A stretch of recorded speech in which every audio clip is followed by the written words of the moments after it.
Hello, and welcome to our Halloween special. I'm Nick. This is Lance, Hi. and we're, I guess, seen by few. And for this Halloween, we didn't really want to pick, I guess, anything traditional. Because you could pick Halloween and watch that on Halloween, or you could pick a movie no one's ever heard of, Stir of Echoes, and talk about it for Halloween, and maybe direct people to go watch the movie.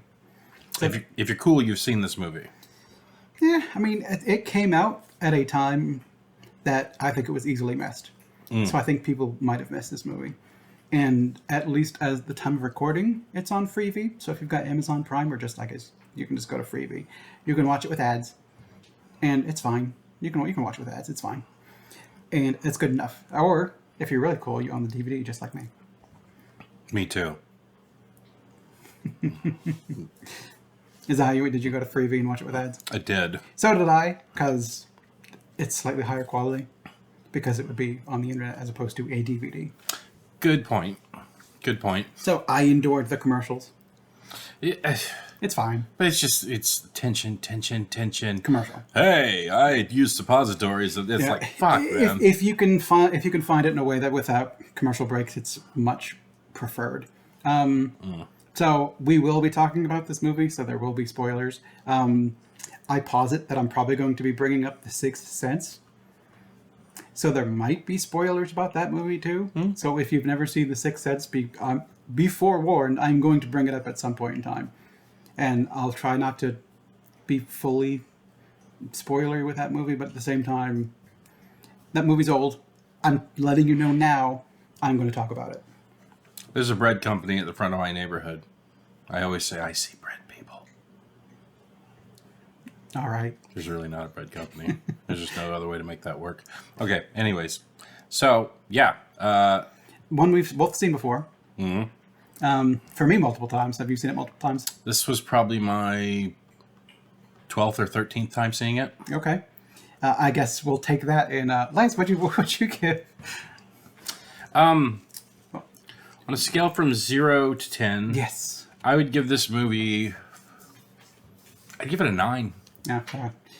I wish I knew you'd seen it 12 times before that. I would have bumped it up a point. Yeah, we locked in, but No. But how about you, Nick? Also a 9. Okay. Well, we were on the same wave on what we were thinking the other one was going to So give it. I don't go back and watch this movie a lot just because it's a mystery-ish. Kind of like a mystery thriller or whatever you want to call it. A psychological horror maybe. Where it's kind of about discovering what's going on. So I need to give myself time to, I guess, forget some of the little connecty bits. Just kind of not have it as fresh in the memory. So it comes back to me as I'm watching it, and so I get to enjoy it a little bit more. Although this particular week, I watched it twice. Because I watched it, and I'm like, this is a good movie. And then later in the week, I'm like, I need to watch something. How about Stir of Echoes? And I watched it again. Yeah, it's definitely got really great replay value. So, spoilers. Yeah. For this and Sixth Sense. You'll figure out why. Are you gone? Or are you still here? Because you want to... This movie is good. It's such a good fucking movie. I love this movie. Yeah. And it came out during the time of Sixth Sense. I think a little bit after-ish. And they've got similar premises in a way where you've got the seeing of dead people and kind of like what that entails, the shinning, as it were. Apparently, what I read is this is based off a book, Yeah. and this book was before The Shining. So it's kind of like Stephen King was inspired, and then all these things are kind of like based off the kind of initial shinning. Why do all the kids that see the dead people, why do they always have to be creepy? How come you can't have one charismatic kid? I don't think Haley Joel Osment in The Sixth Sense I don't think he was creepy. This kid is creepy. Yeah. There's something about like Kevin Bacon goes to sleep, has like that sort of vision or whatever, wakes up and goes to the front of the stairs, and Dad is up at the top, or the kid is at the top, Dad's at the bottom, and the kid goes, "You're awake now, Daddy." I'm like, that's so fucking creepy because you know what he's talking about. It's not that you're no longer sleeping. It's like now you can see the world, Daddy. Now you're open. Yeah. Yeah, and and I think that's what I really loved about this movie.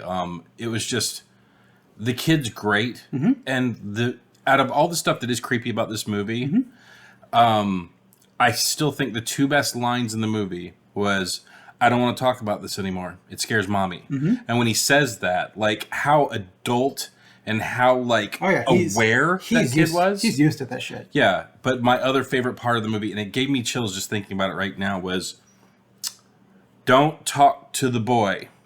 Talk to me." Yeah. Like that part, it sounds weird when they do the voice change. Yeah. But like when they do it, and like Kevin Bacon and the girl, the way they're just like, What? the fuck, Yeah. you know, like especially for him, he's open to it a little. Yeah. And this is her child that just fucking did whatever the fuck that was. Like I can imagine if Jackson was just like, "Daddy, I want to play cars. You're gonna play with me right now." I'd be like, "Fuck," you know, Yeah. like. Yeah, that part still gives me chills to this day. And I had completely forgotten about it. And then I'm like, watch the movie, and he's like, "Don't talk to the boy. Talk to me." Like, when he did that at the work, I was just like...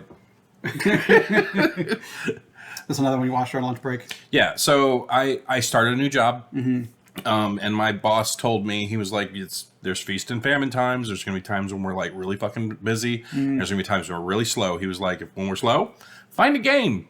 Yeah, or watch a movie or do some shit. He was like, it's fine. Just, you know, as long as be ready. As long as when we have work, get the work done. Completely respectable. I love that he trusts me that much. So like I was watching this at lunch and during the famine. Yeah, and during the famine. And All like right. we didn't have anything to do. And I even went to him and I was like, "Is there anything I can be doing right now? Because I'm fucking bored." And he's like, "Find something to occupy yourself or go home." I was like, Sweet. "Okay, I guess I'm watching a movie." Yeah, yeah. And, But, and what a movie to watch. This one's so fucking good. And I think the fact that it came out around the time of Sixth Sense, like, gutted it. See, I didn't know that. I didn't know it came out around the time of Sixth Sense, because both The Sixth Sense and this movie have great turns. And they're similar enough, but they're different. Yeah, well, it's even then Like The Sixth Sense has got like the big twist, whereas this is more of just kind of like in the same vein, child that sees death, but it's not about the kid. yeah, and this movie's a lot more tongue in cheek too, and some of the stuff. Like I love the part where he was like, "What are you doing?" He's like, "I have to dig." And she's like, what does that mean? He's like, "I have to dig." And she's like, "What's Jake doing?" And he's like, "He's helping."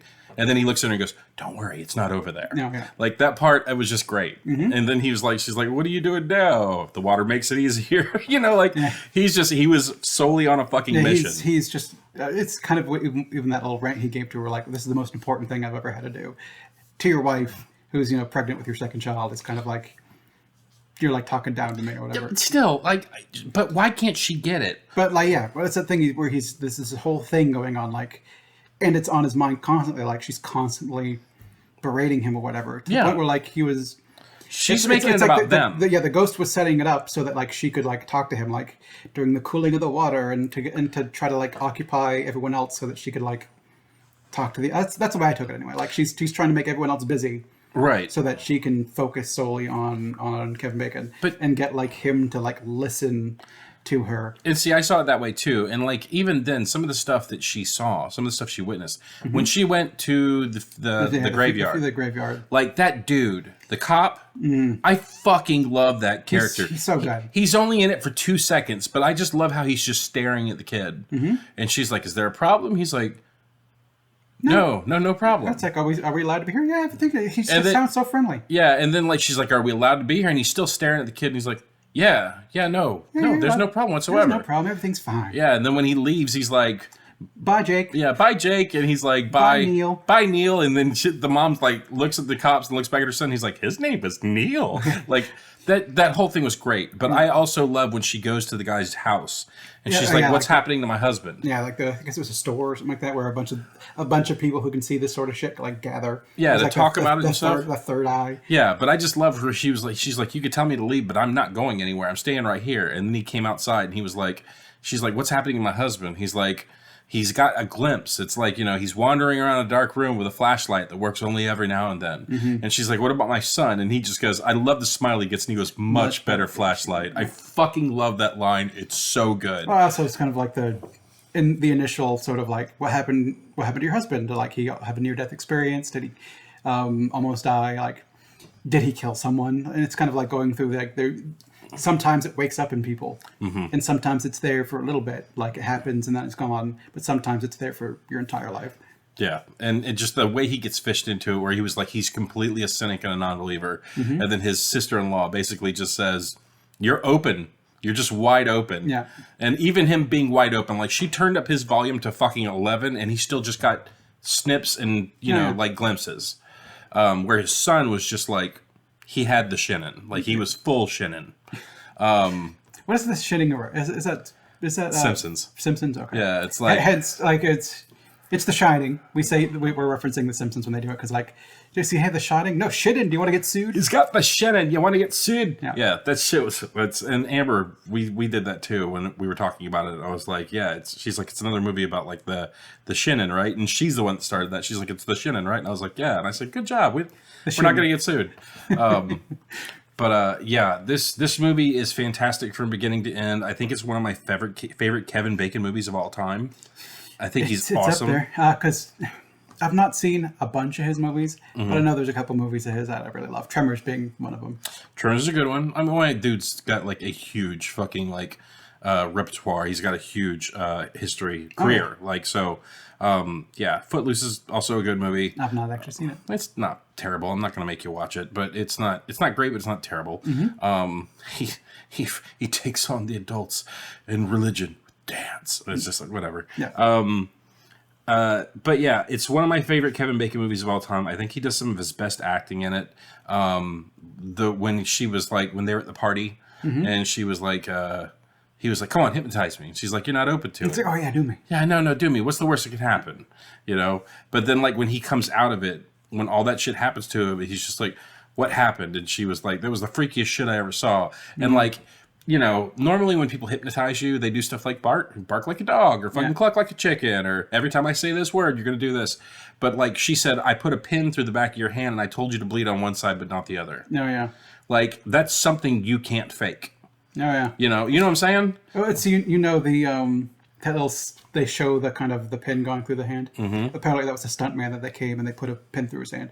Really? Yeah. I was going to say that looked really fucking real. It looked really real because it was a stuntman. Okay. All right. That makes sense. Okay. You're going to pay me how much to put a pin through my hand? $100. How about 50? Do it. But yeah, it's just such a good it's movie. enough to make the other people at the party like a believers. Like, I mean, we put a pin through your hand, ask you to bleed on one side, not the other. It was the most cooperative you've ever been. It was the freakiest shit I ever saw. You were crying like a baby, like talking about some guy, and he's like, "Who's this guy?" And he was like, "You said it was some bully, beat your ass in school." And he's like, "I haven't thought about that guy in years." You know, like I just, it's good. it's so good. Like it's a super underrated movie that flew underneath a lot. Like Nick said, a lot of people's fucking radars. If you have not seen this movie, drop fucking everything and go see it because it is spooky dooky. It's a little creepy. As you kind of uncover what I mean, it's a murder mystery, but it's kind of he knows that someone died, but there's never been a body, so no one else knows. So it's kind of you're trying to solve the murder through the bits and glimpses. Again, it's like you're in a dark room and your flashlight comes on, and you've got to like gain enough information out of that second that it's on to start piecing shit together. And you're like, come on, fucking I didn't get enough. Turn the fuck back on. And that's the best part is that it's like when you're shaking the flashlight and like, thumping it across your hand to get it to turn on, it won't turn on. Yeah. And then when you're just like, fuck. And then you just stand there and then it just comes on real quick and you're like, "Beer." So you're trying to look at it and catch any sort of glimpse. Yeah. Like when he catches her the first time on the couch and she's like, you could see me. And then he was just like, what the fuck? And then she goes away. And then after that, him doing the whole turn on the TV. Yeah, he went downstairs. Sit back. Turn on the TV. When he went back, she was there and she like reached for him, and then she was gone. Yeah. And then he kept trying to like do the same motion. Is it the motion that made her show up? I love the prophetic dream, where he like wakes up, his shoes there. I have to kill you, Alex. His one shoe's under the thing, and he's like, the next time through, he's like, please don't be there. He goes upstairs, and just kind of comes downstairs, and the neighbor says like, they were gonna kill you and Maggie both. So he said, I have to kill you. They were going to kill you. No. He says that at the end of the movie. In the dream, I watched that part 5 times. Does he say? I thought. Yes, he says I forget the guy's name, but his neighbor, the guy he's really good friends with, he says, I have to kill you. I have to kill you and Maggie both. And then he just walks through the house and sits on the front porch, and he's like, why would you say that? And he goes, is your wife at home? And he goes, this is a good neighborhood. There's decent people here. He says just enough to make you say, what the fuck is that dude's issue? Yeah, I thought he said they were going to kill you. No. So when I got to the end and they did that part again, I went back to check all the little things. He's wearing the same sweater, Oh yeah, same pants. I had to put on subtitles. Yeah. Because maybe it sounds. We can watch it here real quick before you leave tonight because we have to wait for the video to upload and everything. We're going to double check that. But I watched that part 3 times at work because when he said it, and I was kind of like, if he said they were going to kill you, then that would have let you know that there was a wider net of something that was going on. But he said, I have to kill you. And then I think he thought about it in the basement whenever they uncovered the girl the first time, and he's so fucking racked, and he basically aims the gun at him the first time, and then he's finally like, get the fuck out of here, you know, dip. I had to live with this on my conscience. There's good people. It's a good neighborhood. I loved that guy. I loved his character. I thought he was great. I loved his wife, too. Why don't you just lick him when they walk by? I thought that part was fucking great. That this movie has so many strong character actors in it, and it's got a solid storyline. That's like even like the prophetic dream, like when he goes and meets up with the son or whatever. And that's just it's creepy. Want to see what I got? So I want to show you what I got. And he just kind of pulls the gun out, and it's just kind of like him shooting himself who shoots himself in the side, but still, it's just like fucking creepy as shit, like him rubbing the blood. It's good. And when he wakes up and starts going through the motions and the things that are the same and the things that are different, and he just has to like rush it and there's also a time differential. So when he's walking down the street the first time and he looks at the dog and he looks at the mail carrier and everything like that, the second time the mail carrier's a little bit further along, I think, right? Yeah, and he stops and like does a is this really fucking happening kind of a thing. And I think that was the time lag of when the kid was going to basically shoot himself. Yeah. So, because I went back and watched that too. Yeah, I think that he gets inside, and I have to go back and watch it yet again, but I think the dog starts barking when he's inside the house. Hence, when I was in the house with the gun and the dog barked, so he knows the dog barking is like real close to when the gunshot's going to happen. Yeah, it was just so... It's good. It's so good. It's so fucking freaky. They do a lot of little callbacks in the movie, like, I don't want to go home. And she's like, we need to go home. And he's like, I don't want to go home. And she's like, why? And he said, feathers. Yeah, the feathers. The feathers scare me. And she's like, what do you mean? He's like, I don't know. I just saw feathers. Yeah. But yeah, like, it's just so good. And I think they do creepy right. I think they do creepy kid right. It's not scary.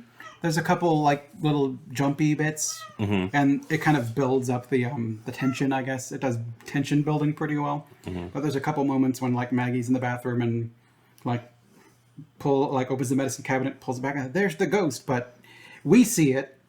She doesn't. She does not. So it's more like it's there. It's meant to scare us because we're seeing kind of the bigger picture. We're the one with the flashlight at that point in time, where we can see what the ghost is doing to kind of set things up. Never thought about it that way. But no one else like gets to see her during that point in time because we see the ghost down in the basement, like when she turns on the light and she like walks past. The ghost is right there, and then we see the ghost again when she like puts her hand on the light to like knocks the light out to make it burned out. It's kind of like it's there just for us. Yeah. So we're getting the kind of why are these things happening? It's kind of the are we seeing her being malicious? Because we would just have that scene where like the more you're not doing what she's saying, the more pissed she's going to get. Yeah. So I think that was kind of the setup is... She's asked you to do something and you're not listening. Is the ghost going to kill her? Because... because it's me. Because what's his name? Tom isn't doing what she wants. But I think the way I kind of interpreted it is that she's trying to separate everyone from Tom so she can go and have a spooky moment with him to try to impart more... Yeah, you're brushing her and like the hair's going crazy. Yeah, impart more knowledge on him because even then she just kind of walks into the thing and like touches his hand and I can't breathe and just kind of like there was not really much information spread that way, but I kind of get the sense that she's trying to like fucking help me out, buddy. Yeah, and like he's the one that's like driven to like try and figure this out. He wants to help because she's literally fucking like fucking with him. Yeah, she's fucking with him and in part fucking with his family. But like I also thought it was neat. And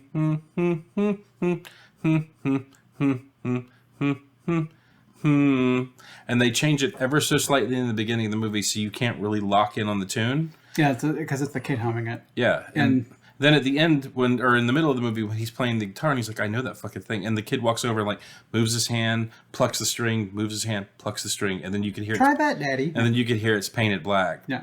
By the Stones, and I was just like, interesting. And even then, they give you that tidbit, and you're like, where the fuck does that factor Yeah, in? why does it matter? Yeah, and then at the end of the movie, it all culminates and comes together. Fun fact: I don't know the girl's name. I don't know the girl's name, but like, there's the little girl who gets killed. So that actress is in House. Okay. MD. All right. I think she was in something that we did recently. Yeah. Or maybe I saw recently. Because Amber, when we were watching the movie, Amber was like, "Is this so and so from House?" And I was like, "I think so." And then she went back and looked, and sure enough, it was. You got a little mohawk. You got a little mohawk, baby. You're my little ginger mohawk cat. Mm-hmm. It was, what's her name? No beautiful girl. What's her name? Debbie? Is that what the character's name was?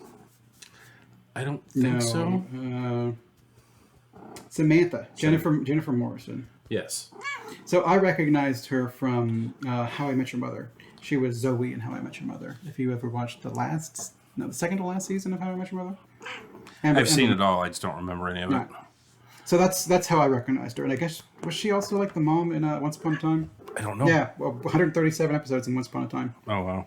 So she was like the mom in Once Upon a Time. So like she looked familiar, but it wasn't until I went to IMDb and saw her with blonde hair where I'm like, oh, she looks a whole lot more familiar with blonde hair. I don't know. I know she was in House as like one of the people that are on the show every single week that make a bad call, and House is like, it's Lopez. It's never Lopez. But yeah, the movie is just entertaining from beginning to end. It's so good. His sister-in-law is fucking delightful. Yeah. I forget what her name is. Lisa? Yeah. So Ilena Douglas is the actress's name. I've seen her in quite a few things, but I just love the first time, like when he comes over and he's like, "Whatever you did to me, undo it."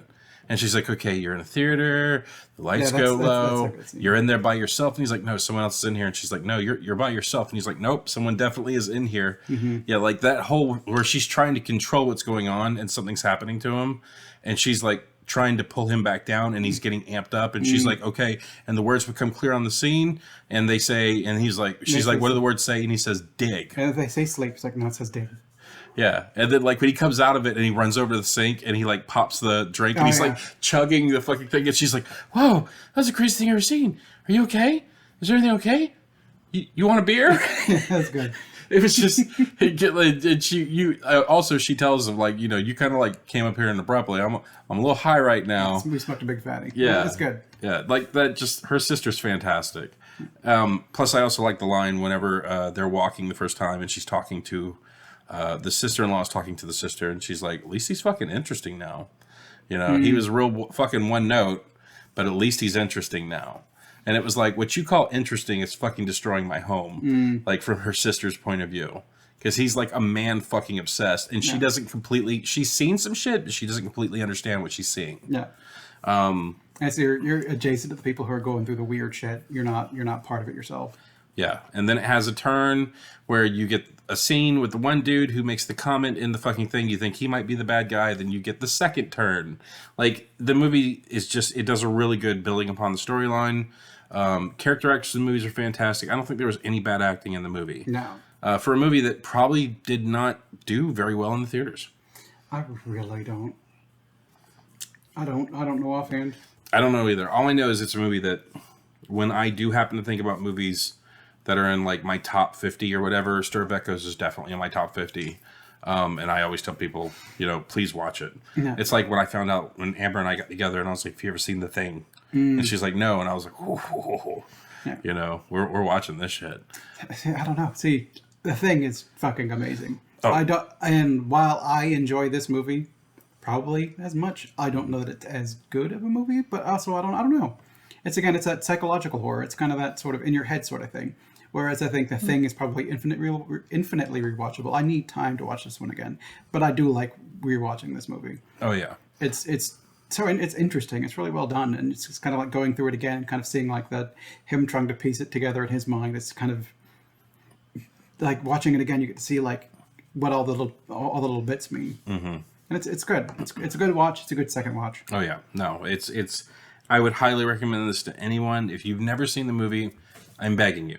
I'm begging you. First off, why the fuck are you still here? Why didn't you stop the video and like go watch the movie? Because we've just ruined everything for you. And this would be a good first watch, completely fucking dry, not knowing what the hell's going on. And it is different from The Sixth Sense. It's got one bit in it that seems similar, and The Sixth Sense just like when it came out, it was popular and it like knocked it out of the park. That you would probably look at Stir of Echoes and be like, oh, they just copied this fucking movie, not knowing that like movies that come out the same month aren't copying each other. One might have come out beforehand, and the other hand, they didn't make this movie in a fucking month. It's the same gimmick, but it's a different delivery system. It's The Shining. A kid is The Shining. That's it. That's what's in common. And and there was like a murder. It's not even a murder that it used to solve. Well, it's like and it's the same thing with like in The Sixth Sense, where like the ghosts want you to fucking like set their soul free, like the little girl in the medicine box or whatever. You know, she wanted him to figure out that who was poisoning her and who killed her. So like, and I think that's when the ghosts get angry at you because you're not fucking helping them. Yeah. But like, I think it's interesting to have this ethereal world that the humans around can't see. You have a handful of people who can because of something that's happened to them. Apparently Jake was just born with it. yeah. Or maybe it's Maybelline. Why? Maybe he's born with it. I know why. Stir of Echoes 2, I'm sure, has a main character named Maybelline. That'd be good. So apparently there's a Stir of Echoes 2. We've never seen it, but I'm afraid to. We watched the trailer the other day and it just looks bad. I came over last week. I'm like, hey, you can watch Stir of Echoes on Amazon if you don't have access to it. So we kind of like went to Amazon just to make sure it was there, and then Stir of Echoes 2 came up. It was like Stir of Echoes 2: The Homecoming. Who is in it? Rob Lowe. He's all right. And I don't think he's the same character either. So I wonder if it's another side quill or if it's meant to be kind of. We changed everything's names, but like I kind of feel like I need to watch it just to see how bad it is. But it's one of those movies made like 10 plus years after the first one. Well, it looks like it has like a quarter of the budget. Yeah. And this movie is not big budget. No, not at all. Well, I mean, it doesn't have big fancy effects or anything like that. It's just it relies on the mind fuckery that's going on, and it doesn't look like there's this. When we watched the trailer for Stir of Echoes 2, it reminded me more of Mel Gibson running around going, I want my son back. Like just a guy running from point to point trying to like yell at people to get the fucking thing figured out. Where Rob Lowe realized he sounded fucking crazy and he was trying to at least be a little bit on the down low of what was going on. The down Rob Lowe. Yeah, the down Rob Lowe. Rob down Lowe. So I'm going to pull up IMDb. Okay. And you are going to guess. On IMDb, what do you think the score is? 7.4. 6.9. Close, within 5. That's a low number. That is a low number. And on Rotten Tomatoes, what do you think the critics give it? 6.1. So 61? No, 6.1. 61%? Yes. 68. Which is still, I guess, technically fresh. Yeah. And the audience score? 83. 70. I don't know what the fuck y'all are talking about, man. So the scores would be 68, 69, and 70. Okay. So I think a lot of people have hit on this movie being okay, which I think maybe you watching might be like, I don't know what these guys are talking about, it's fine. But I don't know, there's something about this movie that just hits good for me. That I would say 7, probably. So 7's probably a good number. I just love this movie so fucking much. If this is a movie that you're putting on in the background while you're washing dishes and occasionally looking at it, don't do that. You're robbing yourself. If it's a movie that you turn out all the lights, you make yourself some popcorn, drink like 1 or 2 beers, smoke half a doob, and sit down and like watch it, like pay attention and see where the storyline's going, like it all connects. Like they're telling a complete story here. There's no fucking throwaway. There's no chaff in this movie. Everything has merit. It has merit. There's very good writing in this movie. There's no fat on the edges to trim. No, and the stuff that is there, the fat that is there, serves a purpose. Because you are trying to figure out a murder mystery, and it's just It's brilliant writing. It's brilliant acting. I don't think there was anyone in this movie I couldn't stand. Even the characters that just like wandered in every now and then and left. I remember the blood on the face scene being scarier. Mm-hmm. And I remember it being faster. Mm. But like this time watching it through, just I guess because I knew it was coming, it seemed like it lasted a really long time. Him going, rah, rah, yeah, it's a little silly. And that was a little silly, but and the kid is not the best actor, but he's still pretty good. Like the one that he goes up to the TV and like unplugs it and it's still on and he does like the little head shake. Well, he's a kid. He's a kid. It's a kid actor. Yeah, but it's still good. He does good. He does like the scenes where he's supposed to be creepy. Mm. He's pretty creepy.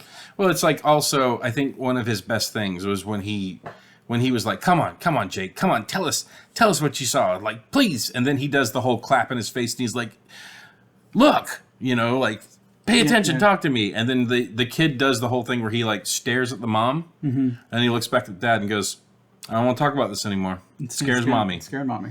And like that was just a very adult thing to say. He does good.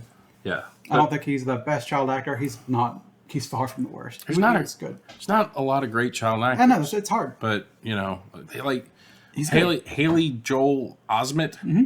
was pretty outstanding. He was pretty good, yeah. But I think he was also like probably a couple of years older than this kid. Like I think this kid might have been like 8. Mm. Like he was a very young kid, or they Hollywooded him up really good. Yeah. But it's a really good flick. We highly recommend it. Yes. I don't know. Do us a favor. Go watch it and tell us if you agree more with like Rotten Tomatoes and IMDb. If it's just like a fucking middling low C, high D movie to you. Which I imagine for a lot of people. The kid was born in 94. This movie came out in 99. He would have been like 5 when the movie came out, which means he might have been like 4 or 5. I think he did a fantastic job. He was good for like being 4 or 5. That's fucking dope. And at the end of the movie, when he's looking out the window and all the whispers are going on, and he does the end. The end is where it feels like the dad's like, I did it. We're moving on. We're going to start a new life. And you're just going to look at the kid and you're like, yeah, the kid's in for this forever. Yep.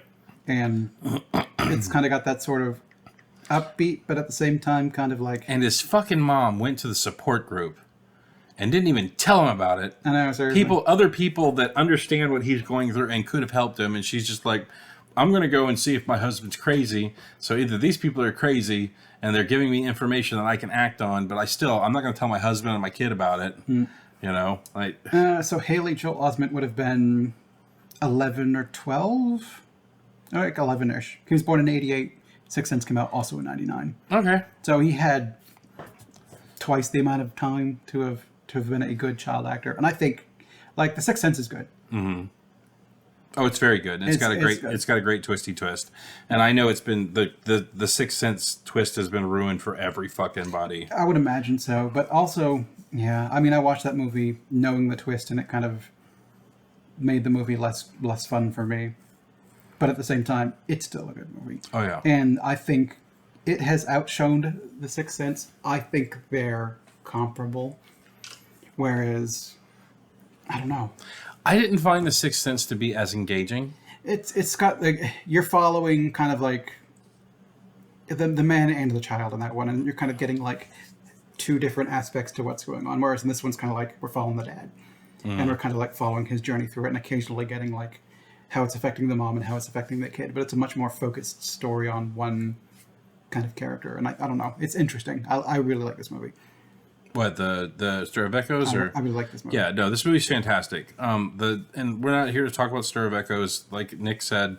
What, Sixth Sense? Well, we're not here to talk about Sixth Sense. It's like Nick said, they're similar premises with completely different fucking narratives. I think you could pull in The Shining too, and kind of draw comparisons there in some respect, because they pull from a similar source, and sure. And that's kind of like that's it. Whereas Sixth Sense and Stir of Echoes, they're 2 different movies, but they've got that same, I don't know, catalyst at the start of it, where young child has got his third eye open or whatever, and we're kind of pulling from that. They've got the shit in. He's seeing beyond. Yeah, and I think he's in this movie. They see more than just the beyond. I mean, they've got like fucking future vision. They can like look at other people with it, and they know their name. They know things about them. They can pick each other out of a crowd. Yeah. in the future vision, heck, I'm scared because of the feathers. So he's seeing more than just Well, beyond. He's seeing whatever else something is that going on in this world. anything that And has to do with death. Well, that includes dead people, I think. Right. Well, I mean that could have been one particular future where he could have died. I guess that's true. So, like maybe because it was that, death presented to him as if you're in the situation, but it's not like it told him what it was. It just said, it was like when Bruce Willis looked at the babysitter and saw like everything flat, or not Bruce Willis. When Kevin Bacon looked at the babysitter and she just flashed red. Yeah. And then every time he saw red, he heard that alarm. Yeah, he's just seeing shit. Yeah. And then he just kind of knows. And in that kid's head, he saw feathers and heard the brrrr, like the feathers went red or whatever. Yeah. Which told him, I don't want to be in that fucking situation. Yeah. And when he said, I want to stay here. And I'm going to stay here. Hey, Mom, you forgot this. Yeah. Here's your purse. You've got your knife in that. Yeah. And that knife was instrumental in you not dying. Yeah. Well, not that knife was instrumental in Kevin Bacon not dying. Yeah. And both of them not dying. Yeah. Because she stabbed him in the foot. It's like that guy was going to go blow a fucking hole in his head. Yeah. But the other thing that was really interesting was the message that comes across in the facts, basically telling her mom's sick. Like her brother's like, mom's sick, she's in the hospital again. And then you see the facts. And then she gets the phone call, and as the phone's ringing, or like when he's sitting there reading, and Kevin Bacon's just like across the room, and he's like, "What's the facts about?" It's like, "Oh, mom's in the hospital." Yeah, again. Steven says that mom's in the hospital again. Grandma's in the hospital again. She's like, "Oh no, she's not." And then he just stops. And then he just stops, and that's when the phone rings. Yeah. And then she answers the phone, and he walks out in the yard, and he's just like, "Fuck." And she's talking to him, and then she comes out, and she's like, "You knew it's," and that should have been more than enough if any rational person after that happened should have been like, there's something, do your fucking journey, get it out of your system. I could tell you're driven, just fucking do it. But even then, at that point, she still found something to be, I get it. Her sister, I think, said it best when she says, you're not going to be the only person that's keeping a crazy family together. Because her sister kind of saw what was coming down the road with that shit too. But yeah, it just, there's nothing throwaway. There's no fucking fat in this movie. All of it serves a purpose. It's a very good, very intelligent, very well-written flick. I'm just worried at this point in time, we're like, nines. People are going to watch it and be like 7. And just be like, this movie's not good because it's a 7. Yeah. But at the same time, like, we like it. We're kind of talking it up. It might only be a 7 to you, and that's still a good fucking movie. Yeah. I mean, if someone told me a movie was a 6, I mean, that's still worth a watch. Well, I mean, a 5 might be worth it. Even a 5. Because people are like, this movie is good fun. Like, there's some fun explosions and shit going on. You'll have a good time. It might just be a 5. It might be a one time I watch it and have a good time. But that's still fine. Are we Meet the Spartansing people right now? I hope not. Well, you'll get. I get that reference. So if someone tells me about a movie or tells me a scene in a movie and they're like, really enthusiastic about it, even if I know that the movie's not a great movie, I will still go watch it because they're getting something out of it. They said it's a good movie. One of my buddies, Joe, back in the day, did this explanation of a scene in this movie called Meet the Spartans. And the way he was describing it, I don't think I've ever laughed that hard in my entire life. Me and him were like in the back of a classroom trying to put a projector bulb, a lamp into a projector, and we're both dying laughing. And he's up on a table, and I'm having to hold on to his fucking legs because he's almost doubling over in this fucking pit room. I thought he was going to die. But we're fucking just laughing our asses off. I went and I rented that movie from a Redbox, sat in my den and watched it, and it was the worst piece of shit I've ever seen. It was so bad, and the part that had us fucking dying was nowhere near as funny as the way he was describing it. It's like your imagination built it up to or whatever. Yeah, and we're probably doing that to you right now. Yeah. It's a possibility. But seriously, if you've gotten this far without seeing the movie, the fuck? Yeah. Like, it's you already know in the beginning what we thought about it. If you're here, hopefully you're agreeing with us. And hopefully we've hit broad enough strokes that you're not like ruined to the movie per se. But. Yeah. It's I mean, there's probably going to be a lot of people, IMDb's and Rotten Tomatoes is probably not far off. It's probably a middling movie. I find myself, like, I will rate a movie, and then I'll go, like, look at IMDb and be like, I was, like, a few decimal points off, oftentimes. So I think a lot of times I hit the average with the occasional outlier, where, like, I love Alita, I love Josie and the Pussycats. Those are like movies that are just like got a special place in my heart. This one is again one of those ones that's pretty fucking high up there. So I understand that I am probably skewing one edge of the bell curve versus most people. But even still, if I'm like saying this movie's a 9 to me, it might be a 7 to you. That's still definitely worth a fucking watch, and a lot better than I think people have historically given it credit for. Agreed. The 7 is still worth the price of admission. 7's good. Yeah. Like if you tell me something's a 7, I'm fucking there. Yeah, most Marvel movies that I've seen are 7s, and then some creep up into the 8s, 9s. I know one particular movie hit 10 for me, but it was only for the misery it caused at the end of it. Yeah. And then some. I mean, there's been movies that have dipped between 6s, especially some of the TV shows. Yeah, have dipped. The first Captain America movie was just dismal. I did not like it. It was not good. There's stuff in it to like. But the it was movie, mainly but it was the movie boring. itself is boring. It was like a dude just running around blowing America the entire time trying to sell war bonds. It was just like, I don't care about any of this. I get it, that's his origin. But we're not talking about Captain America. You know, anything else we want to add? I mean, for this Halloween season, this is probably not the most Halloween movie. There is plenty of can other watch. there's plenty of other things you could talk about in this movie, but like even if you've watched this far into it and you have not seen this movie yet, I'm telling you, this is a worthy watch. I don't think anyone would watch this and be like, what the fuck? You know, unless I think this movie probably got the low scores that it did on IMDb is because it came out around the same time as The Sixth Sense. And The Sixth Sense has a bigger gut punch at the end of it. I wonder how many people watch this and just kind of go like, yeah, I've already seen it in The Sixth Sense, which I don't, I think they're different enough. No, they're totally different. That it's just kind of the catalyst of them, of kind of like at the core of the movie is kind of the same child sees beyond. And then different movies from there. Yeah, but then when you get that M. Night Shyamalan gut punch at the end of The Sixth Sense. One of his few good movies. Good twists. You know, 'cause a lot of times he's like, hey, and check out this twist. And you're like, dude, fucking stop. There's another movie that I fucking absolutely love by him that people fucking hate. The Village? No. Although honestly, I didn't see the end of The Village coming as it did. But even then, when it happened, I was just like, eh. Yeah. So what's the other movie? Lady in the Water. I fucking love that movie. I barely remember that movie. So it's silly and it's fucking weird. It's weird, and it kind of like, I watched it and I'm like, I didn't hate the movie, but I also didn't love the movie. Yeah, it was weird, but like I loved Paul Giamatti in it. I thought it was interesting. I thought the storyline was pretty interesting. Yeah, Trogdor. Yeah, Trogdor Arm was like that was great. But yeah, there's a lot of stuff that's like not great about the movie. There's a lot of stuff to love about that movie too. But anyways, I think we've covered it all. Yep. And anything we haven't covered, go check it out. Yeah, please. And then And happy Halloween. yeah, happy Halloween. Go out there and get some spookies and like do a favor. If you buy candy, throw like 1 or 2 regular sized candy bars in there, and if like a kid comes up, It's like the best costume winner. yeah, like it's throw just 1 or 2 in there. Like, there was a little girl that came to the door last year, and I was wearing a spooky little mask, and she came walking up, and she's like, I don't know, she's like 4, 3 or 4. And like when she came walking up, I looked at Dad and I said, I could take the mask off if you think she's going to be scared. And he said, oh, are you kidding me? She loves this shit. And I turned and looked, and I'm wearing a skull mask, and she went, yee, and like ran up to me, and she's like, I love your skull mask. I said, I love your dress.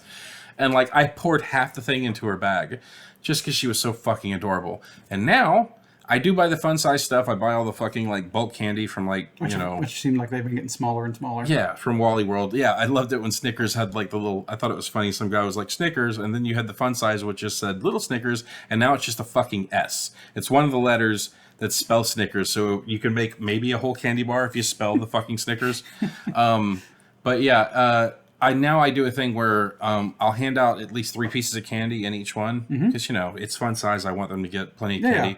And when I'm fucking sick of doing it at the end of the night, I just do a fucking dump. I just dump the entire fucking bowl into someone's bag just so I can go back inside, get out of the mosquitoes, and just sit the fuck down for the rest of the night. But watch this movie, comment.